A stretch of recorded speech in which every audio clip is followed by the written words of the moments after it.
네,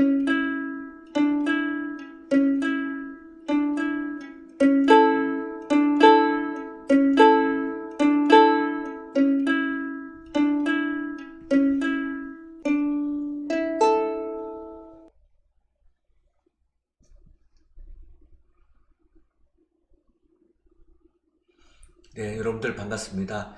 원가관리사 2급 24강 강의를 지금부터 시작하겠습니다.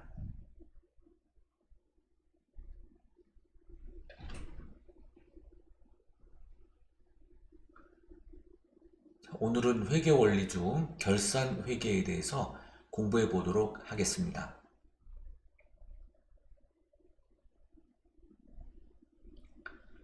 결산 보겠습니다. 결산, 영어로 이제 클로징이라고 하는데요. 한 회계기간의 거래 기록을 마감, 그리고 자산부채의 적정 표시, 정확한 영업 성과를 계산, 회계 보고서를 작성하는 것입니다. 결산 수정 분계는 결산 과정상 정확한 당기순이익 계산을 위해서 기존 거래들을 수정 분계하는 것을 말합니다. 수정 분계에서는 이연 항목이 있고 그 다음에 발생 항목, 자산과 부채의 평가 등이 있습니다. 이연 항목이라는 것은 다음 연도로, 그러니까 다음 기수로 2월하고 넘기는 것을 말하죠. 그 다음에 발생주의에 따른 비용 항목, 또 실현주의에 따른 수익 항목들이 있고, 또 자산과 부채의 기말 평가 등을 하게 되는 것이죠. 이연 항목들을 보면은 선급비용, 선수수익이 대표적인데요. 현금을 수령을 했어요. 수익이 발생이 되었고, 결산 시점에서는 대변에 있던 수익을 차변으로, 그리고 아직 기간이 미경과된 수익을 대변으로 보내 이연시키는 것을 말합니다. 자, 미경과 수익입니다. 이거를 이제 다음 연도, 즉 다음 기수로 이월시키는 거예요.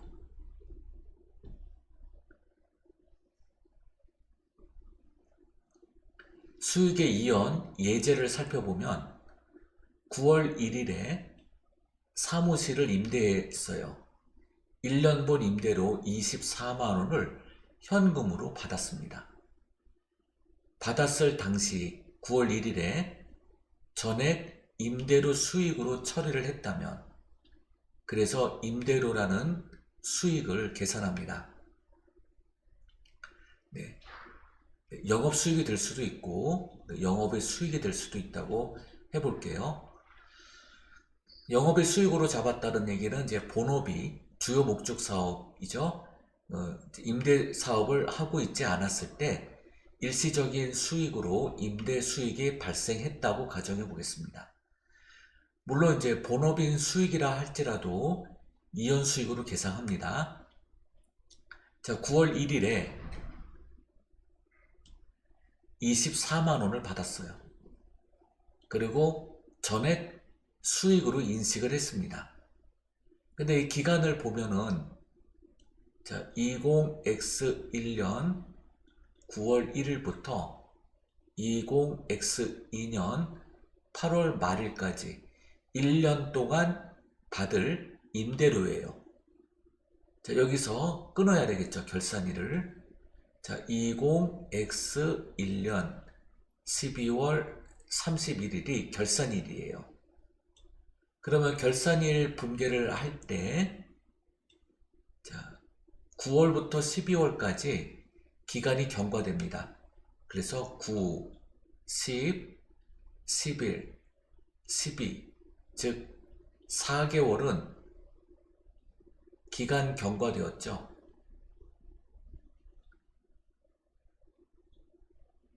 그 다음에 1월부터 8월까지는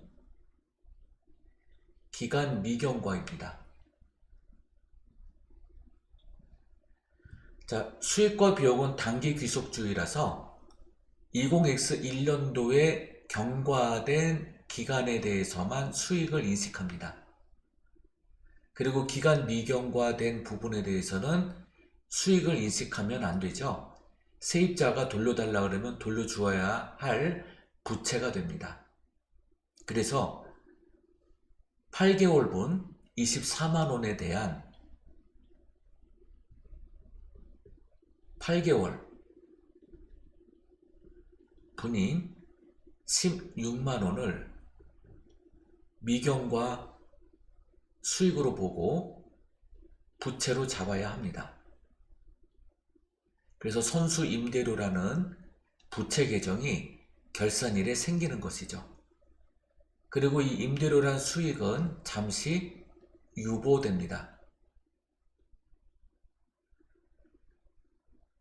자, 만일 9월 1일에 부채로 미리 잡은 경우입니다. 그러면 경과된 기간만큼 수익을 잡는 거예요. 그래서 대변에 있던 선수 임대료 중 기간 경과된 8만원 만큼 차변으로 보내서 부채를 감소시키고 기간 경과된 것만큼 임대료 수익을 잡습니다. 이렇게 또 분개를 하게 되죠.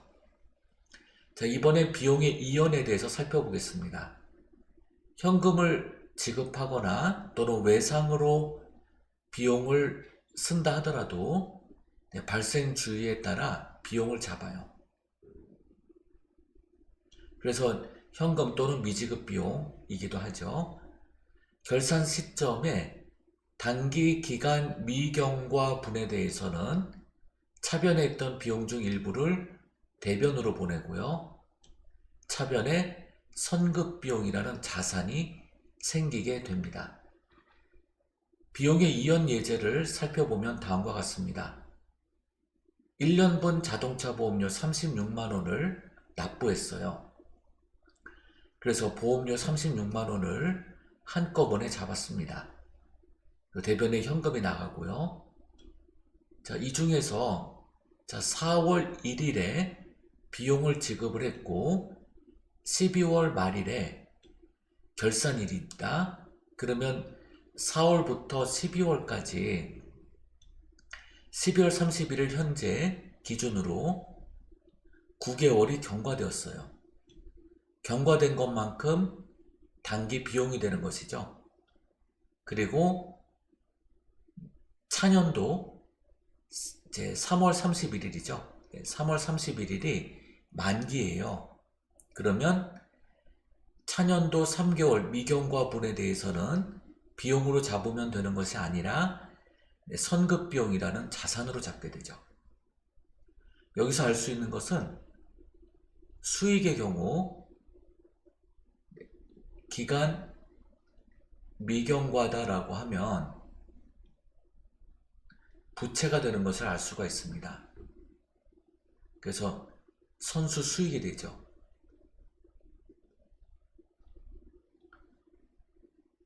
자, 비용의 경우 기간 미경과가 되면 자산이 됩니다. 선급 비용이 되죠. 선수 수익은 유동 부채 1년 이내에 도래되니까요. 선급 비용은 유동 자산이 됩니다. 자, 그래서 이제 기간 미경과되는 것만큼 차변에, 그리고 차변에 미리 잡은 보험료 중 일부가 이렇게 대변으로 유보 처분되죠. 비용이 유보되는 거예요. 4월 1일에 전액 선급보험료, 즉 자산으로 미리 처리한 경우에 있어서는 기간이, 그 선급보험료, 즉 기간 미경과로 잡은 자산 중 그 기간이 경과된 것만큼 대변으로 보내고요. 기간이 경과된 보험료만큼 비용으로 잡게 됩니다.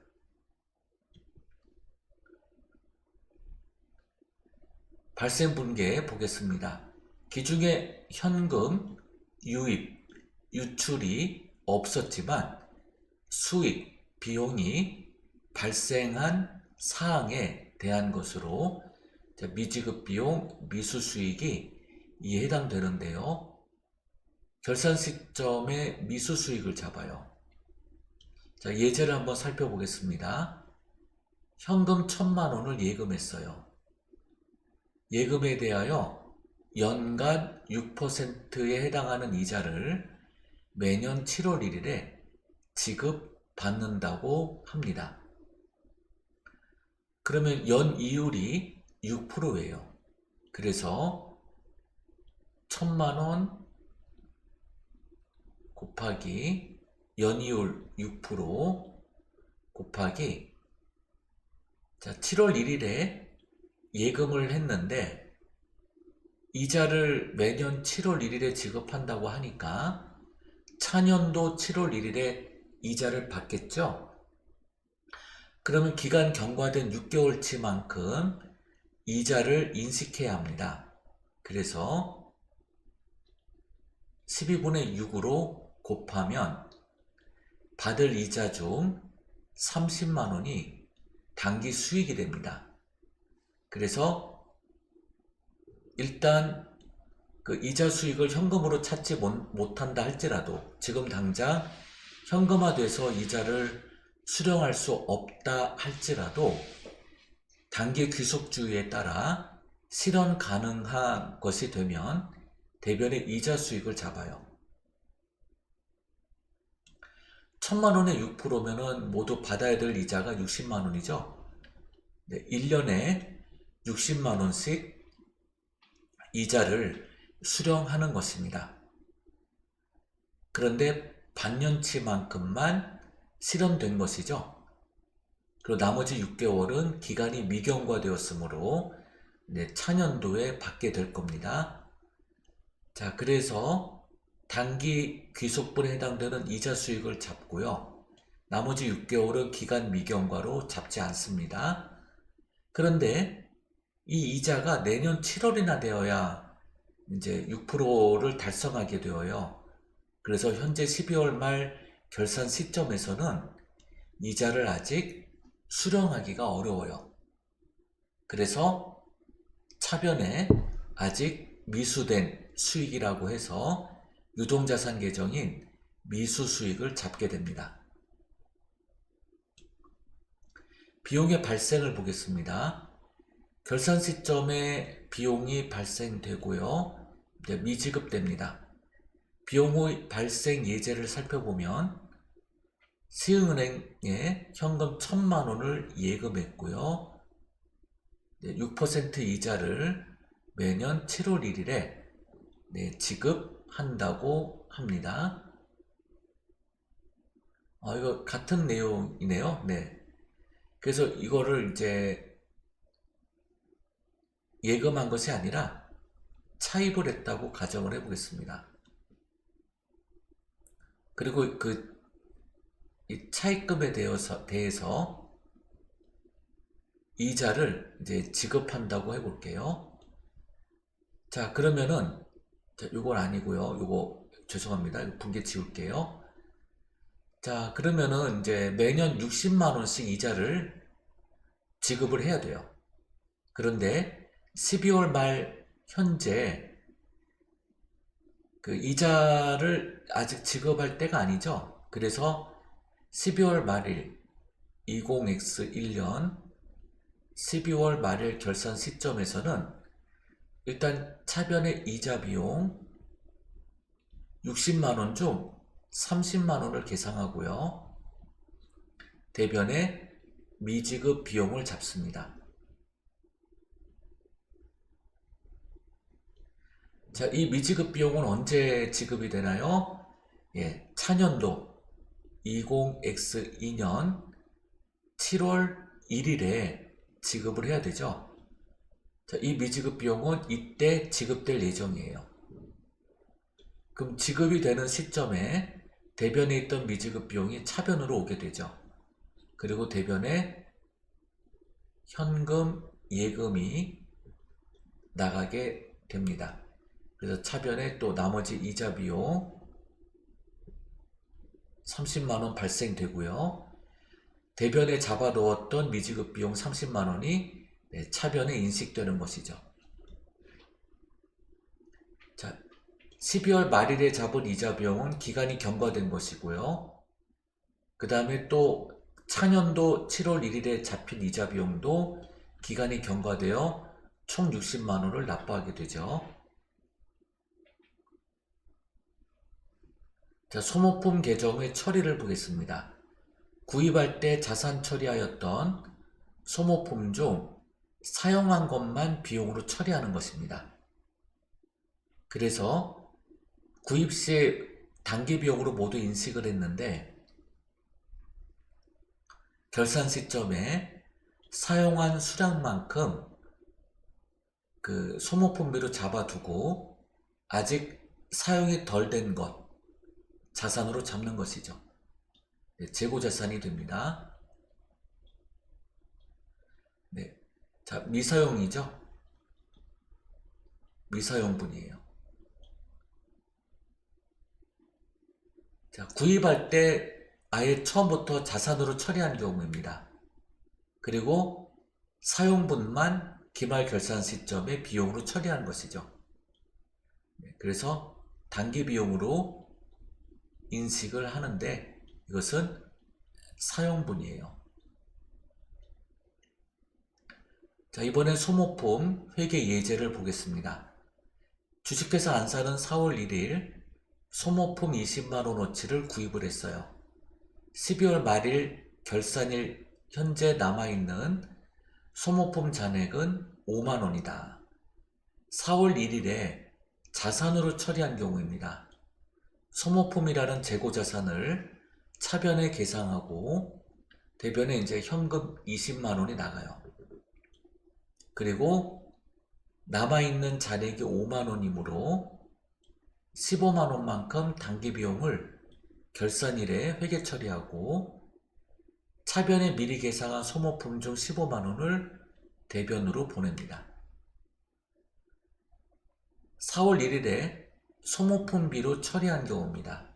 아예 처음부터 비용으로 처리를 했죠.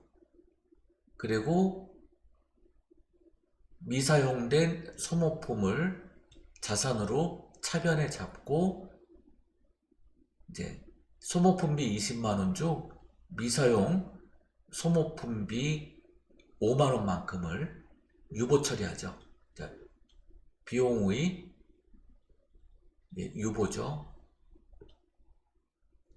자, 이번엔 자산평가에 대해서 알아보겠습니다. 현금 및 현금성 자산에 대한 평가입니다. 현금 과부족 처리인데요. 이 현금의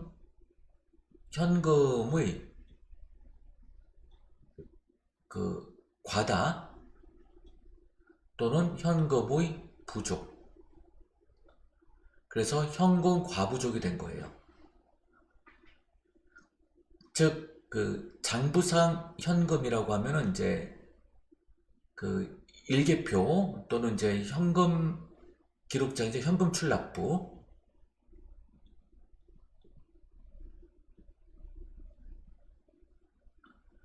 현금 출납부 잔액이 있고요. 그 다음에 실제 현금 이제 잔액. 그래서 이제 시재액이라고 하는데 현재 잔액이에요. 실제 현금 잔액. 그래서 장부상 잔액과 실제 현금 잔액의 비교를 통해서 현금 과부족 회계 처리하게 되는데요. 현금 출납 잔액이 더 많아요. 근데 실제 현금이 적어요. 그러면 현금 부족이 되고요.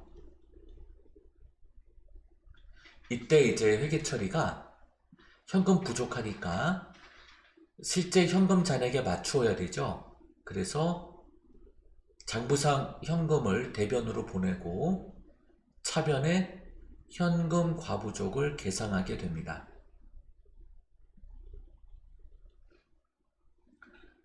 그런데 현금 출납부 잔액보다 실제 현금 전액이 많으면 현금 과다가 됩니다. 그래서 일단 차변에 현금 늘려주고요. 대변에 현금 과부족을 잡게 되죠.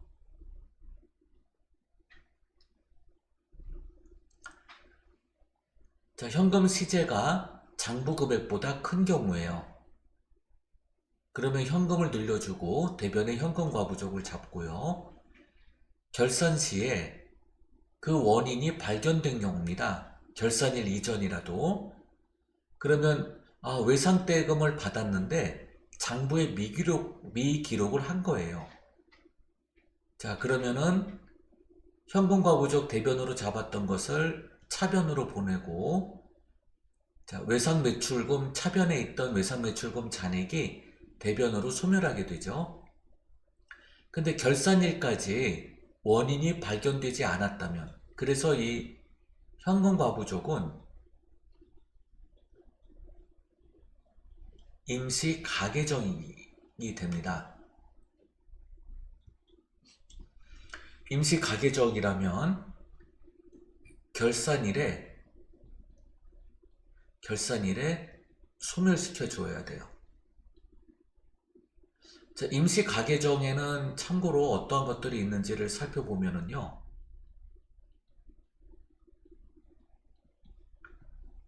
네, 현금 과부족이 있고요. 가지급금이 있고 가수금이 있습니다. 그 다음에 그 전도금이 있죠. 네, 이러한 계정들이 다 임시 가계정으로 결산일까지 있으면 안 돼요. 자, 모두 결산일에 소멸시켜 주어야 합니다. 그리고 적정한 계정으로 바꿔 주어야 돼요.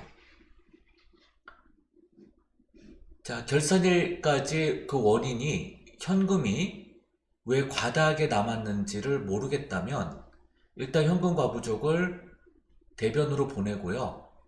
대변에 잡수익이 됩니다. 자, 대변에 있던 현금 과부족이 차변으로 소멸하고 대변에 잡수익 또는 이제 잡이익 뭐 이렇게 잡을 수 있죠.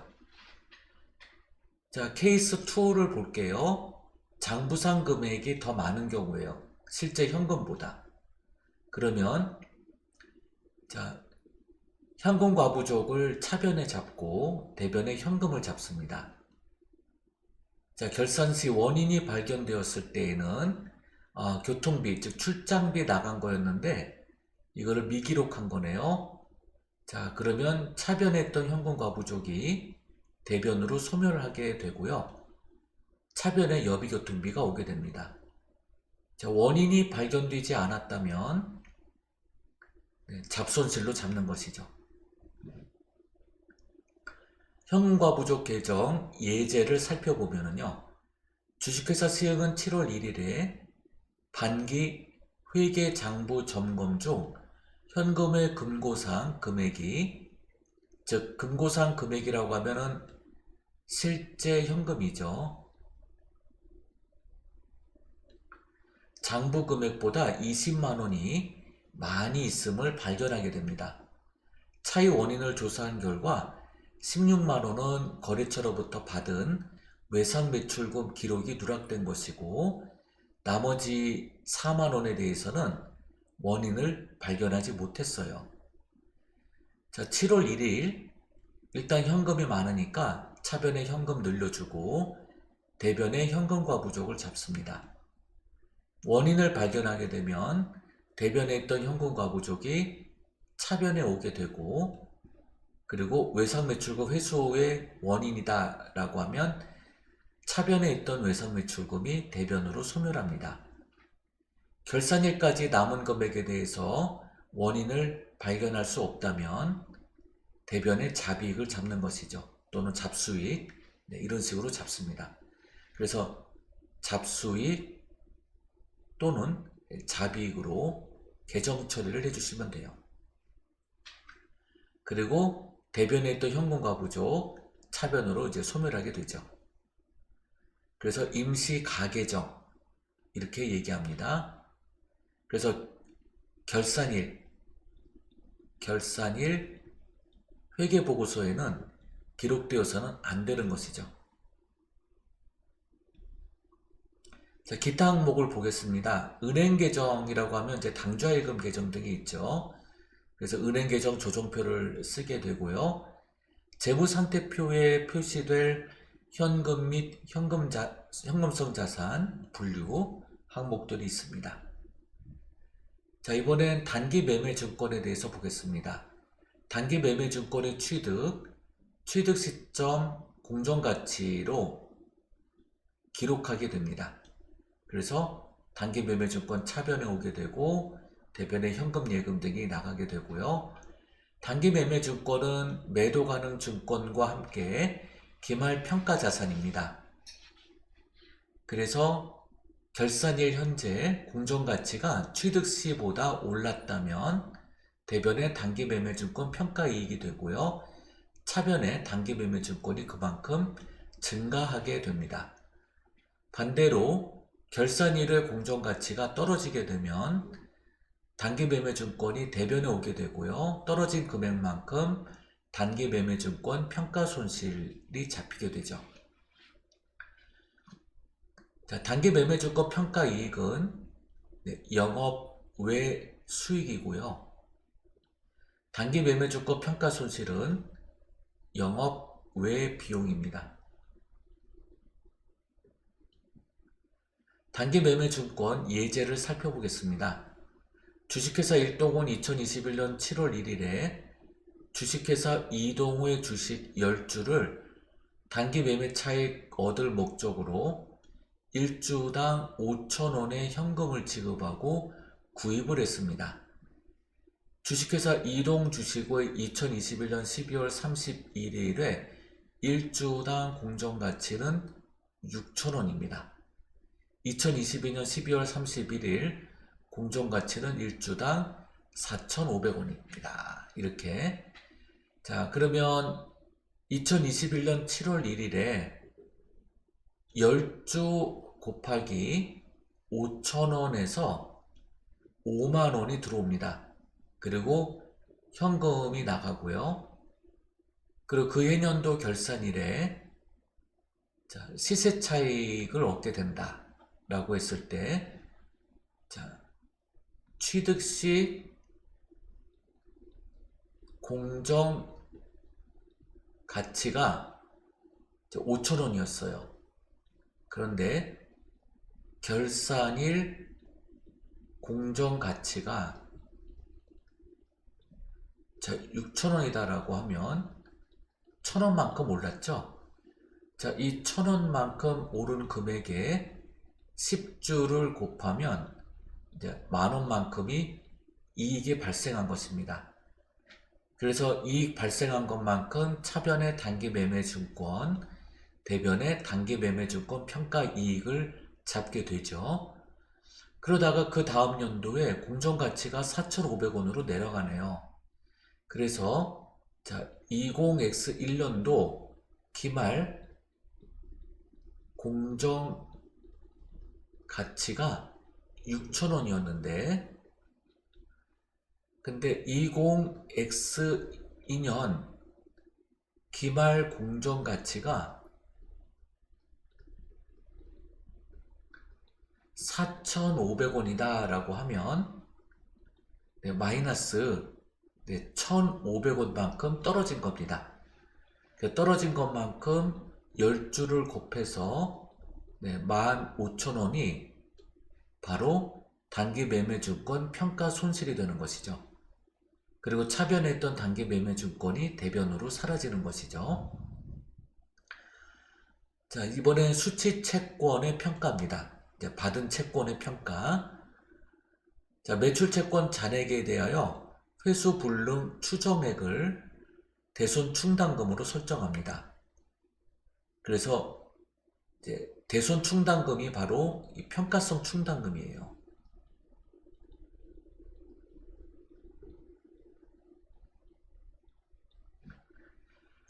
자, 매출 채권 남은 잔액에 대손 추정률을 곱합니다. 대손 비율을 곱하는 거예요. 그렇게 해서 결산기말에 대손 충당금으로 계상하게 됩니다. 자, 대손 충당금 기말 잔액보다 대손 충당금 계정 잔액이 작으면 차변의 대손 상각비, 대변의 대손 충당금을 늘려줍니다. 대손 충당금 기말 잔액보다 대손 충당금 잔액이 크면 대변에 있던 대손 충당금을 차변으로 그리고 환입을 잡게 되죠.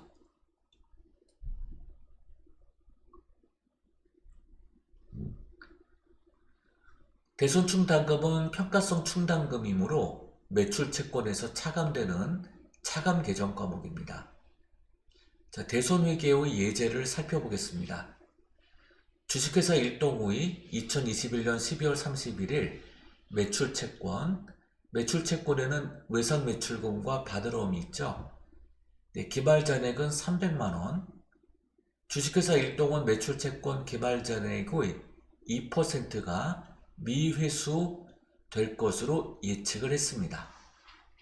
그럼 기말 대손 충당금 잔액 300만원에 미회수 비율 2%를 곱한 6만원이 평가성 충당금이 됩니다. 결산 전 대손 충당금 2월 잔액이 4만원이 있는 경우예요. 자, 그러면 12월 31일에 차변에 대손 상각비를 계산하게 되는데요. 자, 결산 전 대손 충당금 2월 잔액이 4만원이 있으면, 자, 그러면 이 4만원이 2월 되니까 6만원이 채워지겠죠? 2만원만 있으면. 그래서 여기 좀 금액이 좀 잘못되었네요. 대손 상각비 2만원, 부족한 2만원, 대변에 대손 충당금 2만원, 이렇게 해줘야 됩니다. 결산 전 대손 충당금 계정 잔액이 8만원이 있다면, 그럼 2만원을 환입 잡아야 되죠? 6만원을 결산일에 계산해야 되니까요. 그래서 대변에 있던 대손 충당금 2만원을 더 차변으로 끌어내리고요. 그 다음에 대손 충당금 환입 2만원을 잡으면 결산 시점의 재무상태표에는 6만원만 남게 됩니다. 자, 이번엔 재고자산입니다. 매출원가와 기말재고의 기록이에요. 자, 이 재고 수불부의 기록인데요. 먼저 수량 위주의 기록 방법입니다. 이것을 물량, 흐름, 가정에 따른 기록법이라고 합니다.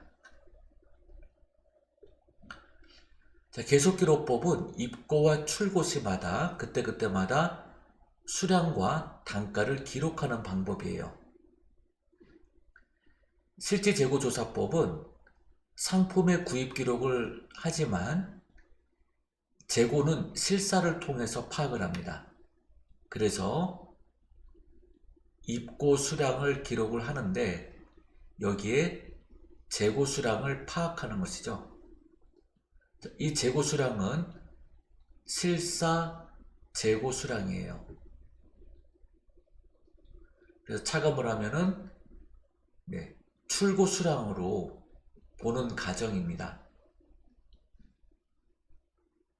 그래서 이 출고 수량에다가 곱하기 단가를 하면 바로 매출원가가 나오게 되죠.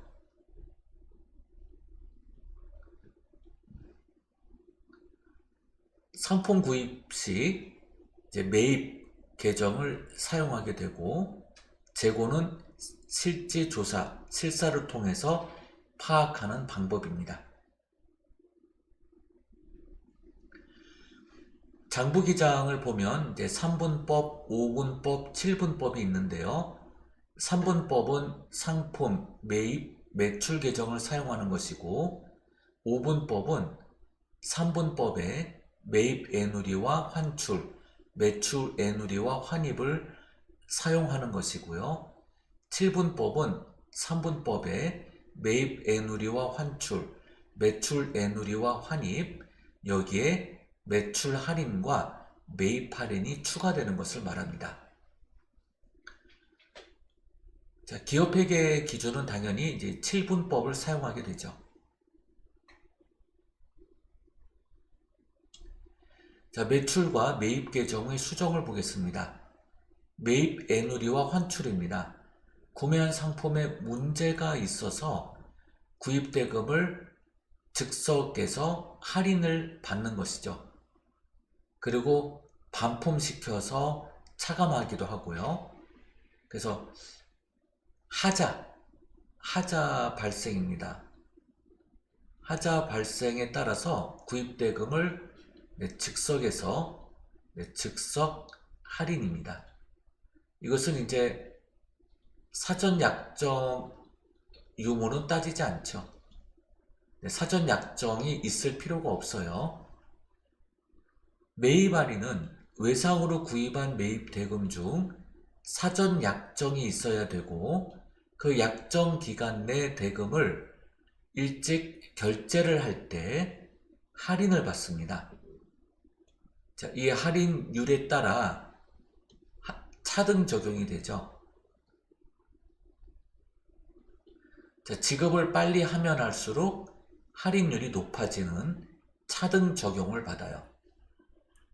자, 매출 계정의 수정을 보면 매출 애누리와 환입이 있는데요.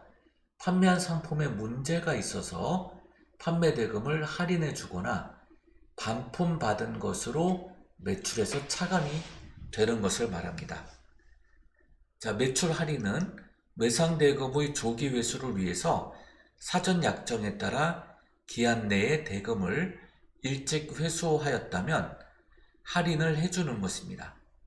매출 할인도 마찬가지로 차등 적용입니다.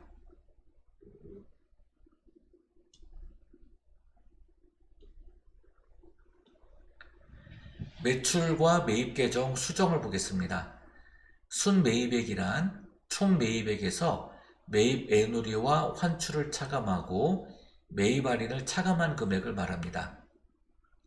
순매출액은 손익계산서상 매출 금액으로 총 매출액에서 매출 애누리와 환입, 매출 할인 등을 차감한 후의 금액입니다. 매출 할인 조건의 표시를 보면 10분의 5, 30분의 n 이런 식으로 이렇게 그 할인 조건이 표시가 되죠. 자, 여기 그 30분의 n 보면 외상 대금의 지급기일이 30일인 경우예요. 그 다음에 10분의 5는 10일 내에 대금 지급을 할 경우 5%를 할인해 준다는 얘기입니다. 매출과 매입의 수정 항목인 할인, 매입 할인, 매출 할인, 그 다음에 매입 애누리, 매출 애누리 등등 모두 결산을 통해서 소멸되는 것입니다. 따라서 회계보고서상의 재무상태표와 손익계산서에는 총액주의 기준으로 할 때요.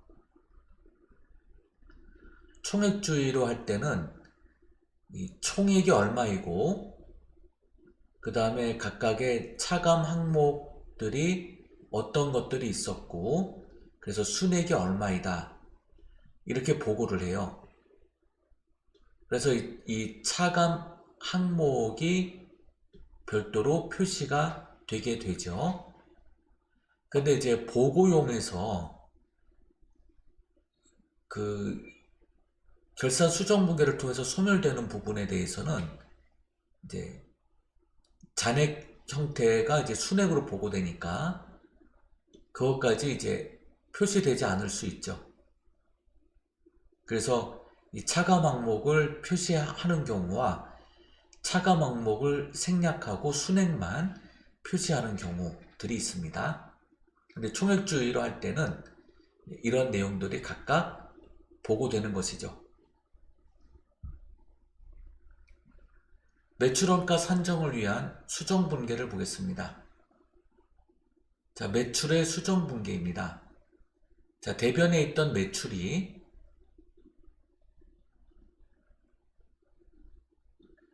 매출 애누리와 환입, 매출 할인 등의 차감 계정으로 인해서 차변으로 소멸되고 대변에 차감 항목들이 표시가 됩니다. 매입의 수정 분계를 보겠습니다. 자, 차변에 있던 매입이 매입 애누리와 환출, 매입 할인 등으로 인하여 대변으로 소멸하게 되죠.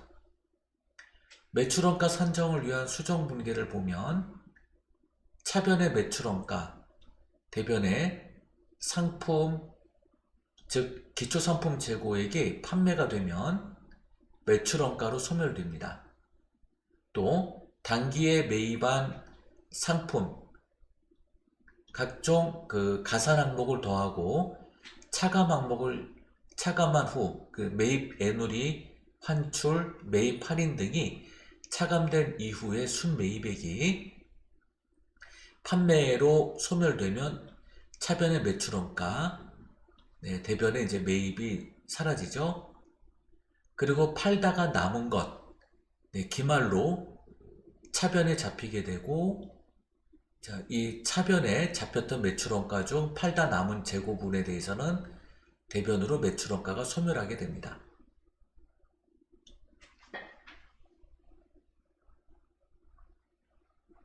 그래서 이 상품 기말을 미소멸 원가라고 하죠. 그리고 이제 기초상품 재고액과 단기 매입의 이 둘은 단기 판매 가능 재고액이라고 하죠. 자, 매출원가 산정 수정 분계 예제를 살펴보겠습니다. 주식회사 안사를 2021년 수정전 시산표상 자료는 다음과 같습니다. 자, 매출, 매출 할인, 또 매입, 매입 애누리와 환출, 또 상품 등이 있어요. 창고에 남아있는 기말 상품 재고액은 4만원입니다. 자, 매출 수정 분계를 보면, 자, 매출 할인이 만원이 있죠? 네. 그 다음에 매출, 이렇게 이제 대변에 분계가 되고요. 매입 수정 분계를 보면, 매입 애누리와 환출이 있죠? 매입 애누리와 환출. 자, 그 다음에 매출원가 산정에 따른 수정 분계를 보겠습니다. 자, 상품 6만원. 자, 판매가 되면 이제 매출원가 6만원. 그 다음에 매입 44만원.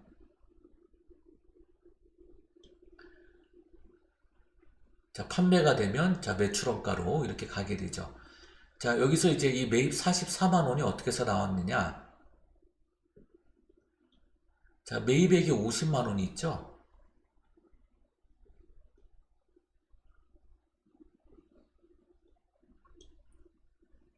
네. 매입액 50만원. 그리고 상품이 6만원이 있어요. 요게, 요 6만원이 바로 기초상품 재고액입니다.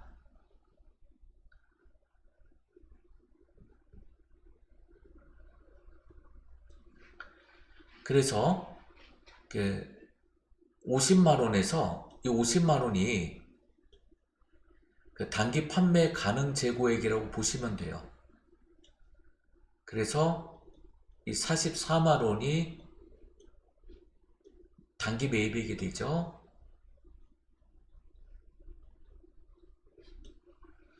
그래서 이 단기 매입액 매출원가로 대체가 되고요. 그리고 그 중에 이제 여기 보시면 매입 애누리와 환출 4만원이 있습니다. 요거는 이제 차감이 되어야 되죠. 그래서 매출원가 4만원 이렇게 빠져나가게 되죠.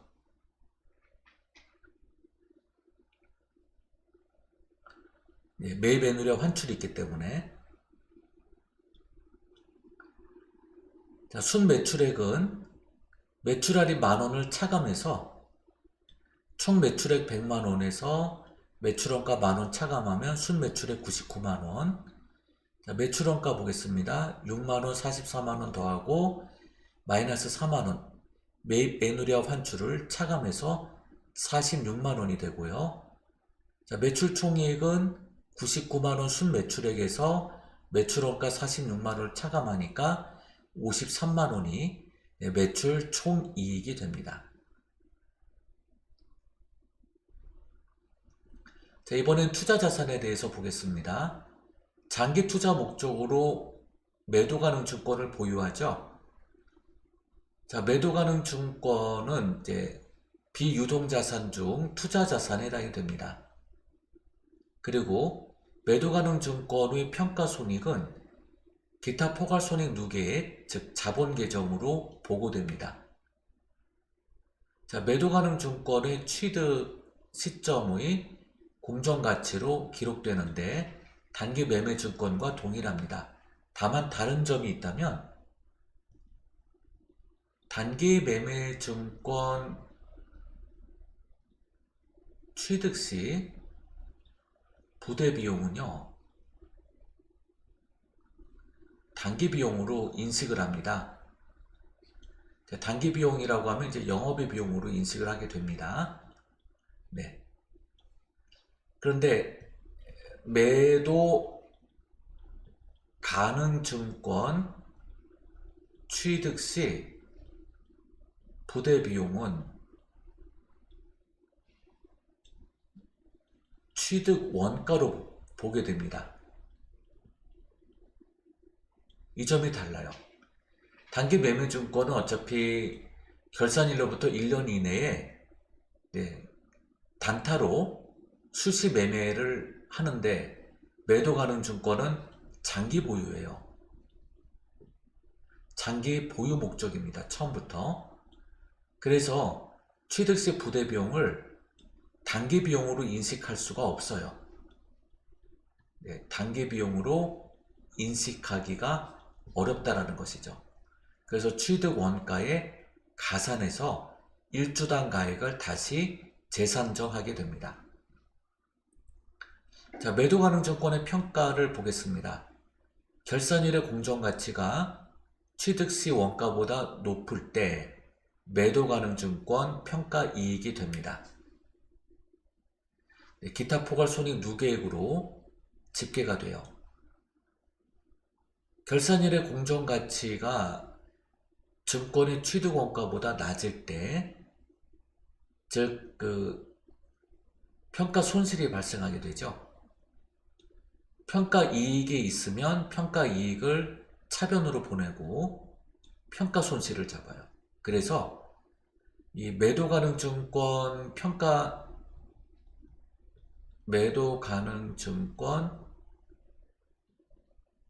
손익은요, 상계하게 되어 있습니다. 영업의 손익으로 가는 게 아니다 보니까 미실현 보유 손익에 따른 평가 손익은 상계하게 되어 있습니다. 자, 매도 가능 증권의 예제를 보겠습니다. 주식회사 일동은 2021년 7월 1일 이동우의 주식 10주를 장기 투자 목적으로 1주당 5,000원에 현금을 지급하고 구입을 했어요. 이동 주식의 2021년 12월 31일 1주당 공정가치는 6,000원이고 2022년 12월 31일 공정가치는 1주당 4,500원입니다. 자, 2021년 7월 1일 자, 매도 가능 증권 5만원이 들어와요. 1주당 5,000원에 10주를 구입을 했죠. 그래서 매도 가능 증권 차변에 5만원, 대변에 현금 5만원. 결산일 자, 공정가치가 6,000원 올랐습니다. 그래서 취득 시 공정가치가 5,000원인데 결산 시 공정 가치가 6,000원인 거예요. 그래서 1,000원만큼 올랐죠. 그래서 10주를 곱해가지고 매도 가능 증권 평가이익으로 계산합니다. 그 다음 연도입니다. 그 다음 연도에 기발 공정가치가 4,500원으로 내려갔어요. 그러면 자, 20X1년 결산 시 공정가치가 6,000원인데 반해 20X2년 결산 시 공정가치가 4,500원이면 그러면 1,500원만큼 차이가 나지 않습니까? 자, 이 중에 1,000원과 500원이 있는데 요 1,000원만큼 이익을 차변으로 보내야죠. 1,000원 곱하기 10주 해서 나온 만원, 그리고 부족한 요 500원만큼 10주를 곱해서 매도 가능 증권 평가 손실을 잡습니다. 그러므로 한꺼번에 이 1,500원에 대해서 평가 손실을 잡는 것이 아니라 평가 이익이 있을 때 차변으로 보내고 나머지만큼 손실로 잡는 거예요. 만약에 손실이 딱 1,000원만큼 났다면 대변에 있던 평가이익 만원만 차변으로 보내면 됩니다.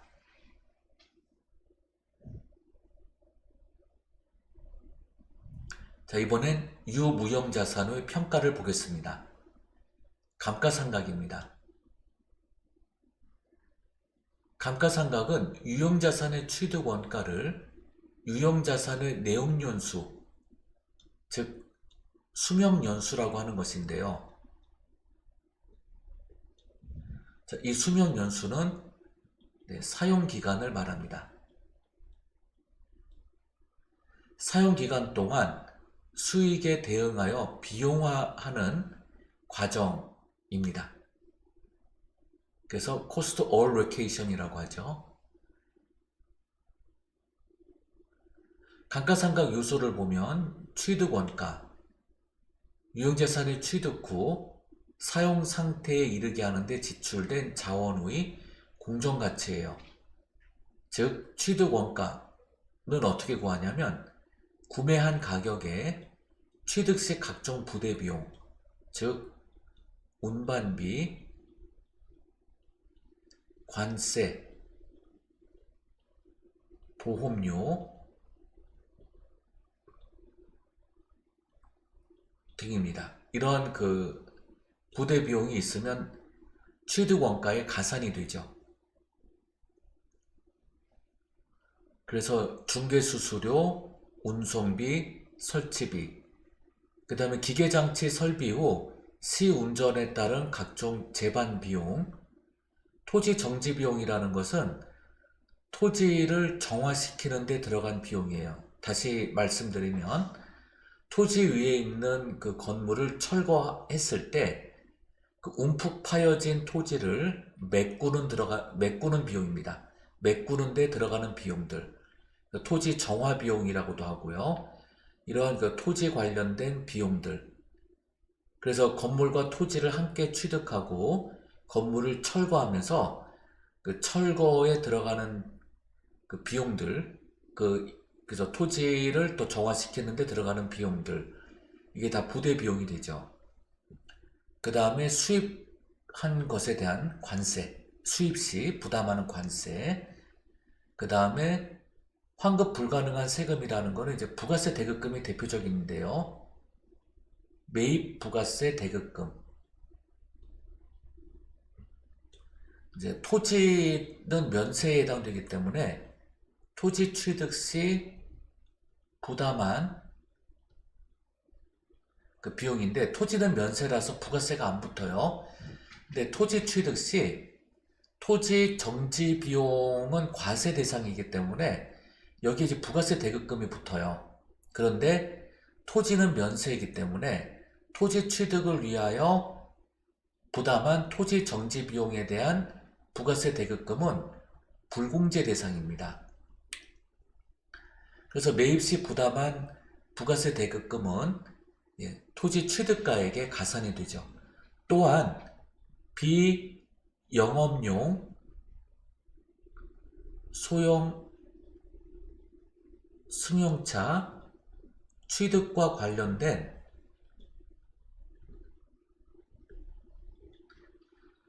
부가가치세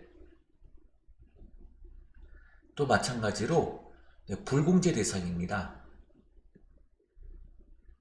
그러면은 이 부가세 대급금은 차량 운반구에 가산되는 취득 원가가 돼요. 그걸 얘기하는 겁니다. 그리고 유형자산의 취득 원가에 포함되지 않는 것으로는 매입 할인 차감이죠. 그 다음에 리베이트 비용, 그 밖에 이제 손실 등은 취득 원가에 포함되지 않죠.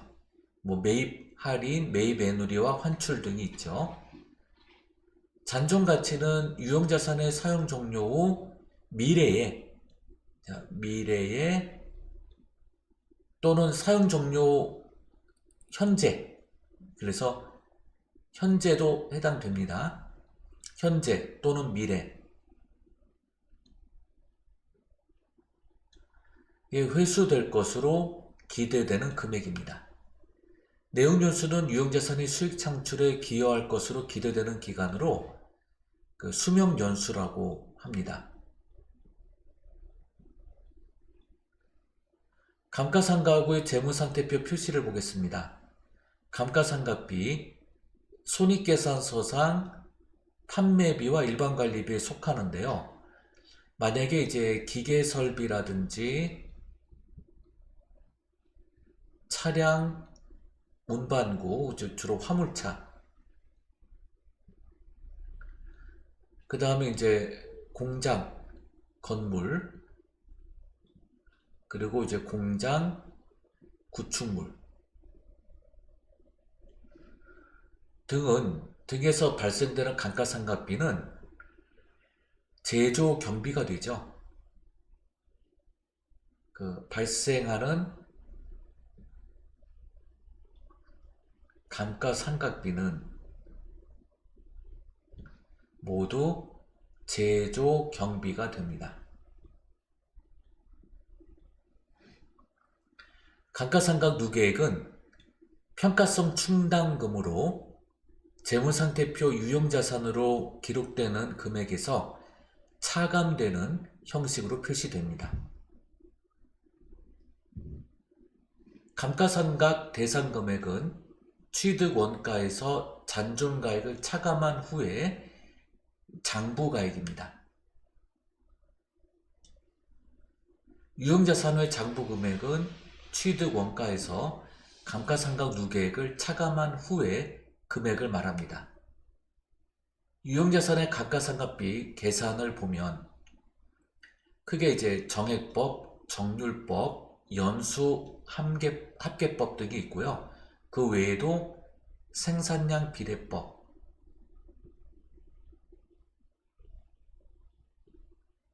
이중 체감법 등이 있습니다. 정액법은 취득 원가에서 잔존가치를 미리 계상한 후 차감한 장부가액에 사용연수인 내용연수를 나눈 금액만큼 비례하여 구합니다. 정률법은 취득 원가에서 그동안 상각한 감가상각 누계액이 있으면 차감하고 그리고 장부가액의 정률을 곱합니다. 연수합계법은 취득 원가에서 미리 계상한 잔존가치를 차감하고 그리고 내용연수 분해, 이 내용연수는 수열로 계산해서 구한 값입니다. 그리고 잔존 내용연수의 역순을 분자로 놓고 계상합니다. 수열의 합이 분모 값이 되는 것이죠.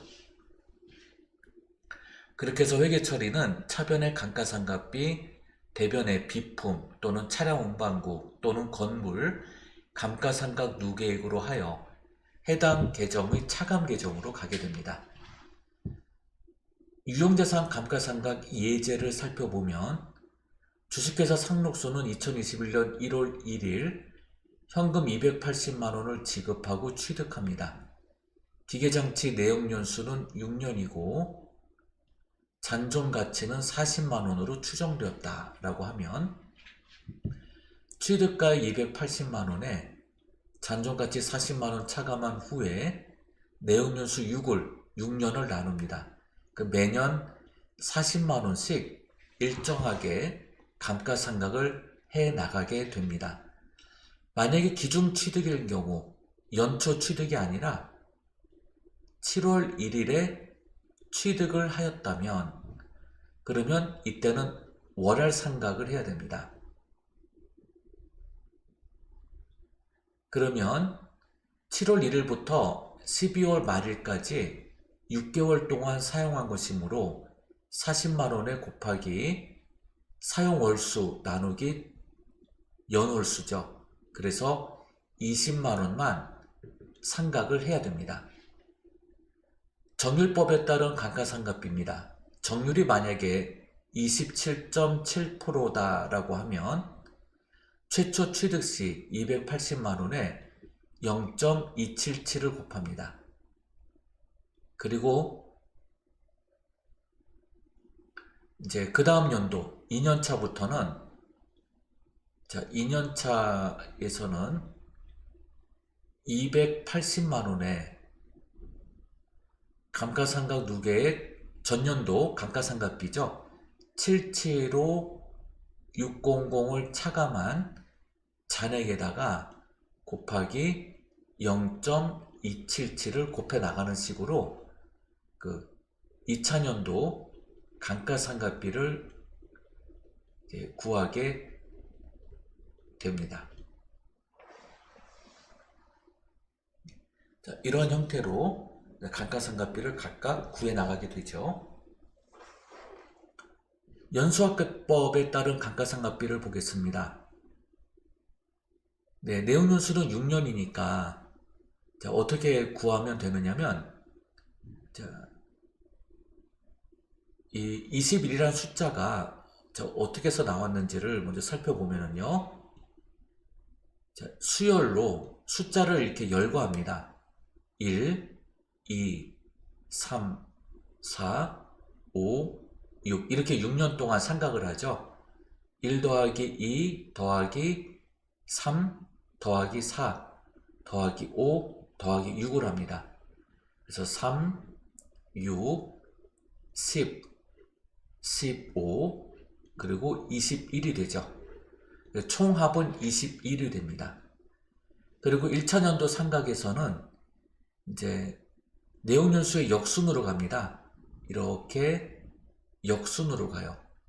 그래서 21분의 6을 하게 되고 2차 연도에 가서는 21분의 5가 됩니다. 3차 연도에 가서는 21분의 4가 되죠.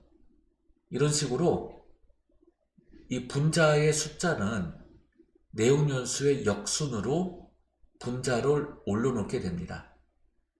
자, 그래서 이 정률법에 따른 상각과 연수학계법에 따른 상각의 공통점은 뭐냐면 가속상각이라는 점이에요. 즉, 회차 첫째 연도, 1차 연도에서는 감가상각비가 과다 계상이 되고요. 2차 연도부터 감가상각비가 점차 줄어듭니다. 점차 감소해요. 이것이 이제 가속상각이죠. 정해법은 항상 일정하고요. 자, 이번에 무형자산의 상각을 보겠습니다. 유형자산의 감가상각과 동일하고요. 정해법, 정률법, 연수학계법 중 합리적이다라고 판단되는 방법으로 상각 방법을 정합니다. 그러나 합리적인 방법을 정하기 어렵다면 정해법으로 상각을 하게 되고요. 특히 무형자산은 유형자산과 달리 잔존가액을 보통 남기지 않습니다. 잔존가액은 없다고 보아요. 다만 유형자산처럼 상각이 종료된 후에 이 무형자산이 거래되는 시장이 존재하고 있거나 또 미래에 받을 수 있는 금액이 확실하다면 이때는 잔존가액을 남기고 할 수 있습니다. 또 유형자산과 달리 직접 차감하는 형식이다 보니까 대변에 감가상각 누계액이라는 계정을 쓰지 않아요. 그 바로 무형자산에서 직접 차감하는 형태로 분개를 하게 되죠. 자, 이번에 부채의 평가입니다. 유동부채의 평가. 유동부채는 부채의 상환일에 지급할 금액으로 재무상태표에 표시하죠. 현재의 의무예요. 현재 상환해야 할 의무입니다. 비유동부채의 평가를 보면 사채의 경우에는 유효이자율법에 따른 상각 후 원가로 기록하게 되고요. 충당부채는 미래에 발생할 지출 예상액을 충당부채로 계속 쌓아놓는 형태로 기록을 합니다. 네, 장시간 수고 많으셨습니다. 또 다음 수업 시간에 또 뵙겠습니다. 감사합니다.